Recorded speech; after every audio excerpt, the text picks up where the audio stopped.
نحمده ونصلي على رسوله الكريم اما بعد فاعوذ بالله من الشيطان الرجيم بسم الله الرحمن الرحيم الذين ان مكناهم في الارض اقاموا الصلاة وآتوا الزكاة وامروا بالمعروف ونهوا عن المنكر وللہ عاقبۃ الامور صدق اللہ العظیم۔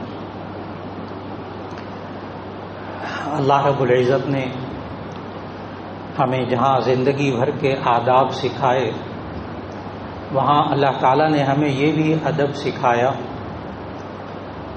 کہ اگر اللہ انسان کو کسی زمین میں اپنا اختیار استعمال کرنے کا موقع دے،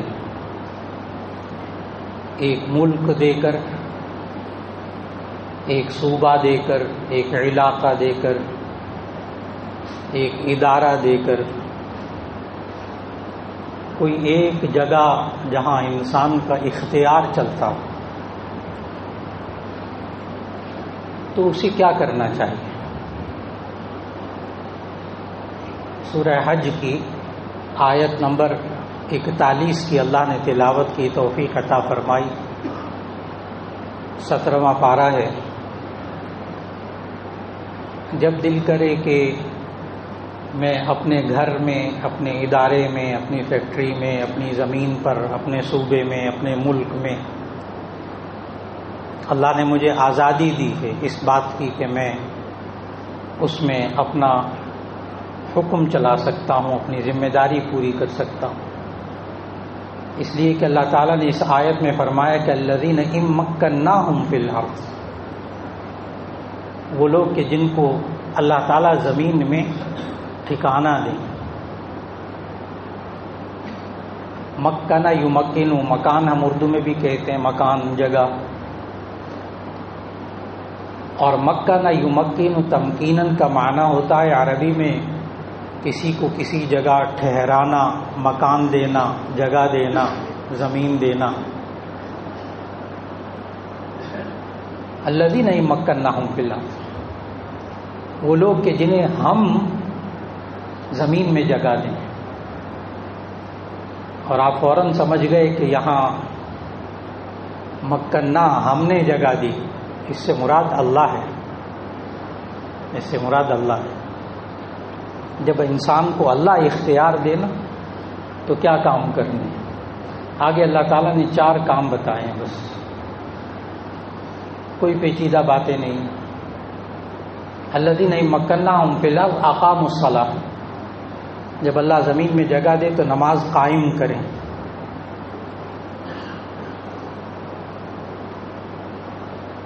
یہاں یہ نہیں کہا کہ نماز پڑھیں، صلو نہیں کہا۔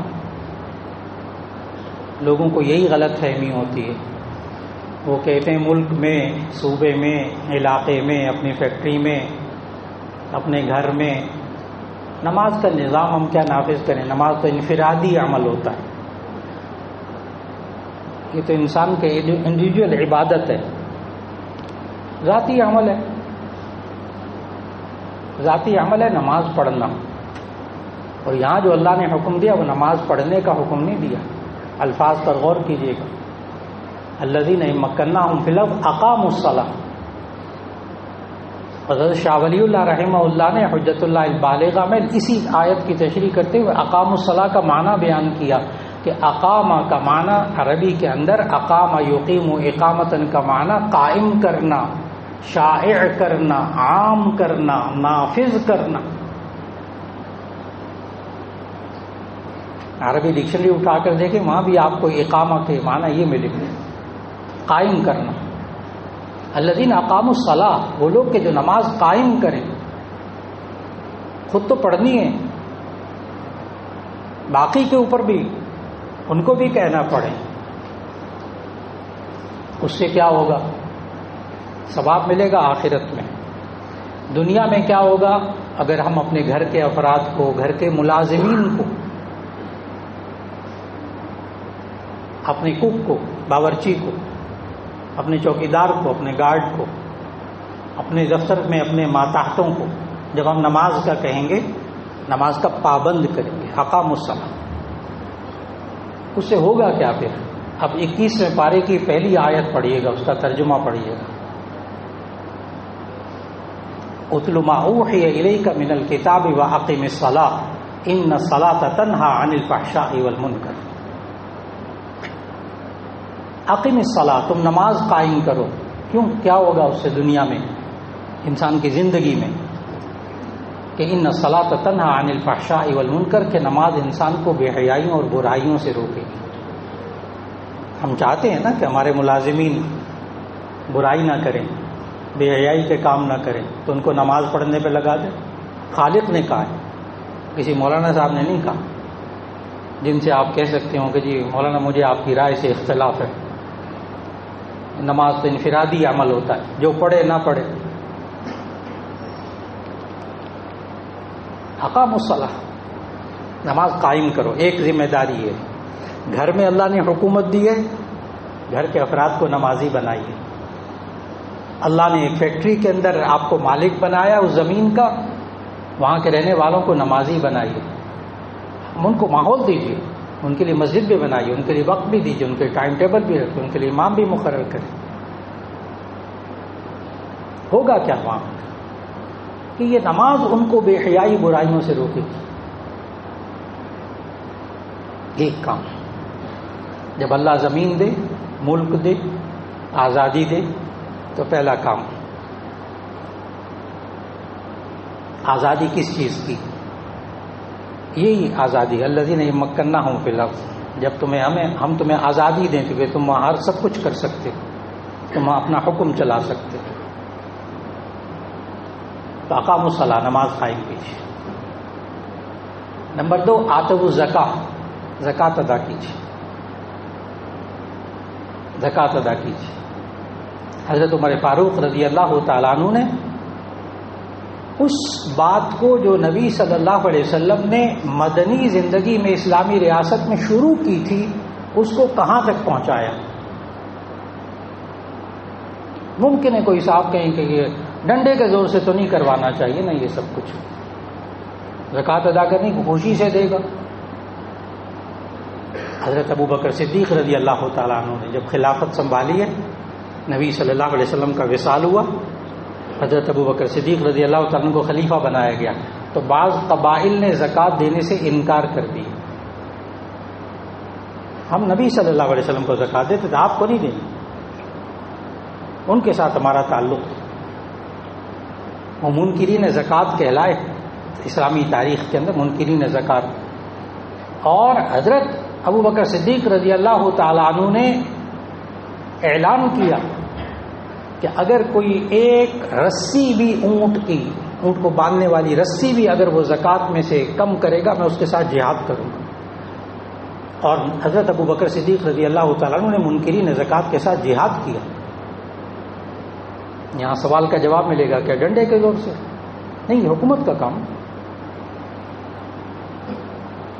الذین مکناہم فی الارض اقاموا الصلاۃ وآتوا الزکاۃ، زکوٰۃ ادا کریں. حضرت ابوبکر صدیق رضی اللہ تعالیٰ عنہ کا یہ معیار کہ انہوں نے پھر ان قبائل سے زکوٰۃ لے کے چھوڑی.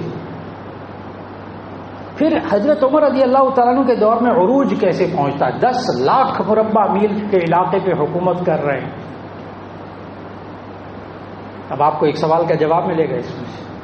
10 لاکھ مربع میل پہ حکومت کر رہے ہیں، اور اس 10 لاکھ مربع میل یعنی حضرت عمر رضی اللہ تعالیٰ عنہ کے دور خلافت میں جو ان کے پاس سرزمین تھی، جس ملک پہ ان کی سربراہی تھی، وہاں ان کے اپنے دور میں زکوٰۃ لینے والا کوئی غریب نہیں رہا تھا. اس 10 لاکھ مربع میل سے باہر زکوٰۃ خرچ کرنا پڑتی. غربت کا خاتمہ. خالی زکوٰۃ نہیں ادا ہو رہی، صرف 2.5%.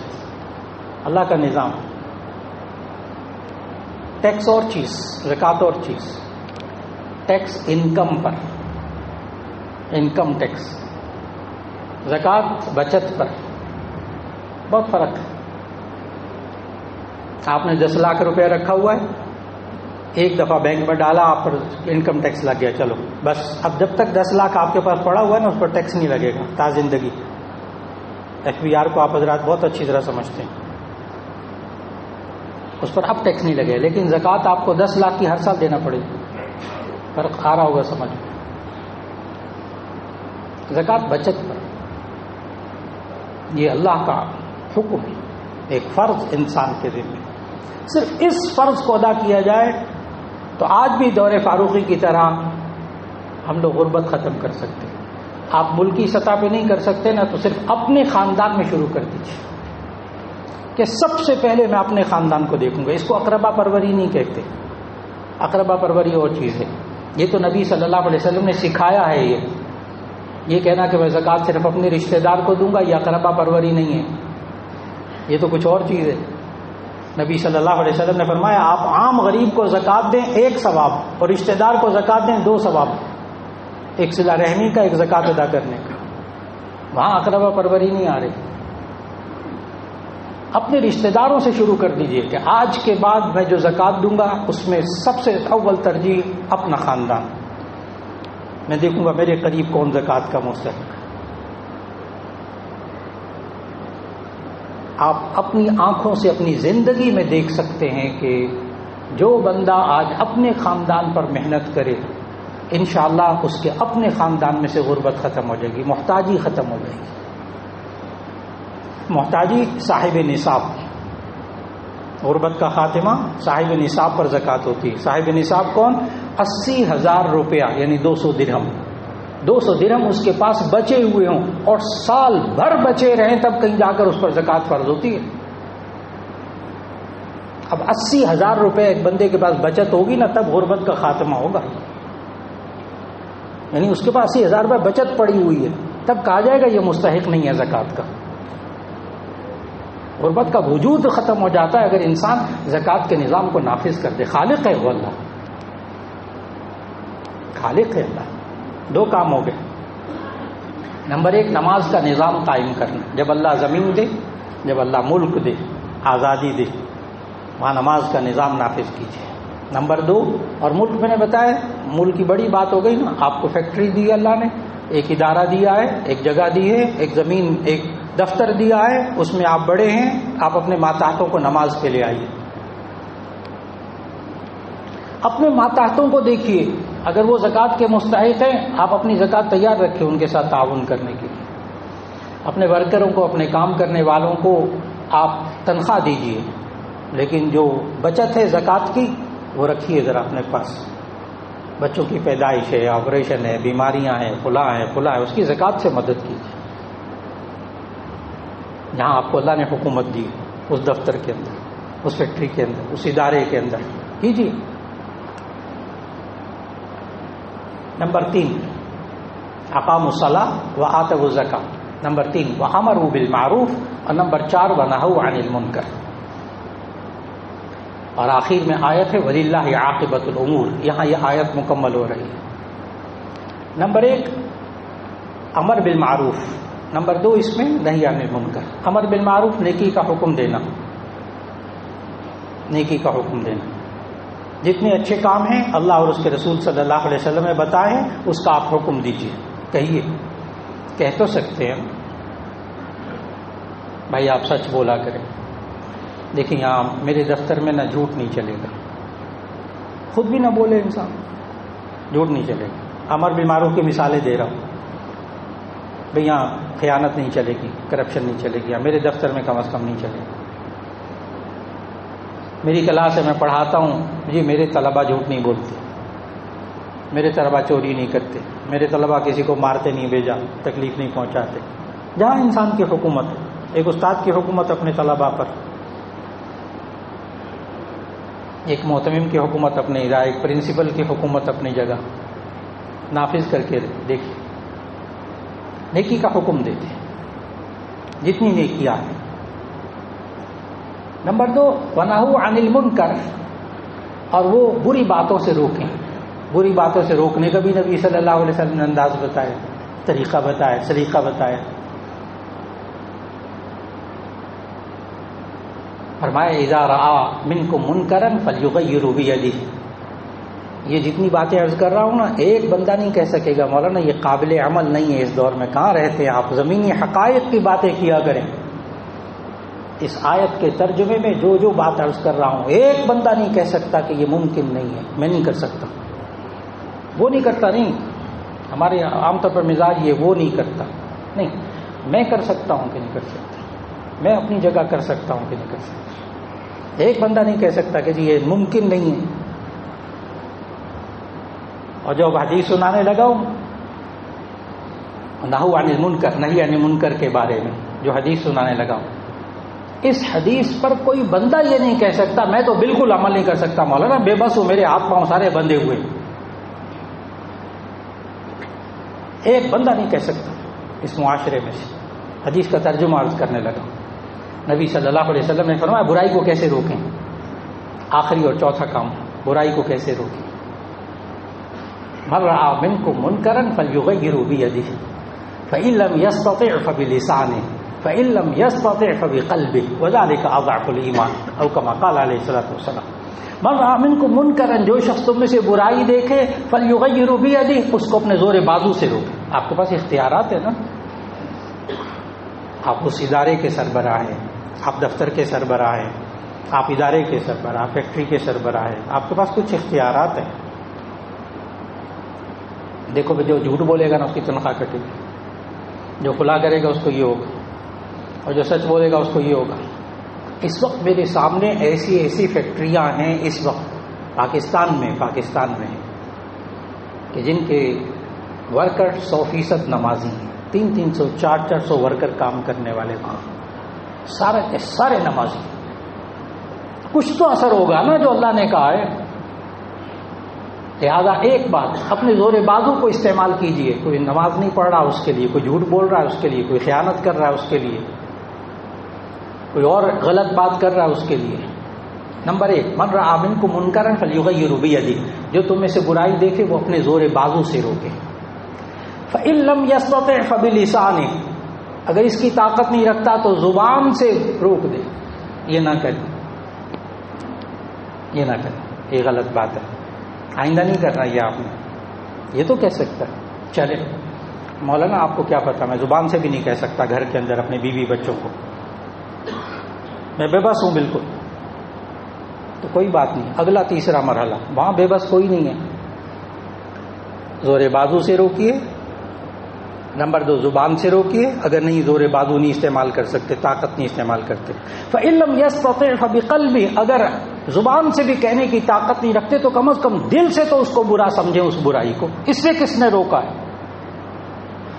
یہ کیا ہوا کہ دل سے بھی برا نہیں سمجھنا اور اس برائی کو گھر میں عام کر دینا اور خود بھی برائی میں شریک ہو جانا، خود بھی اس برے کام میں شریک ہو جانا۔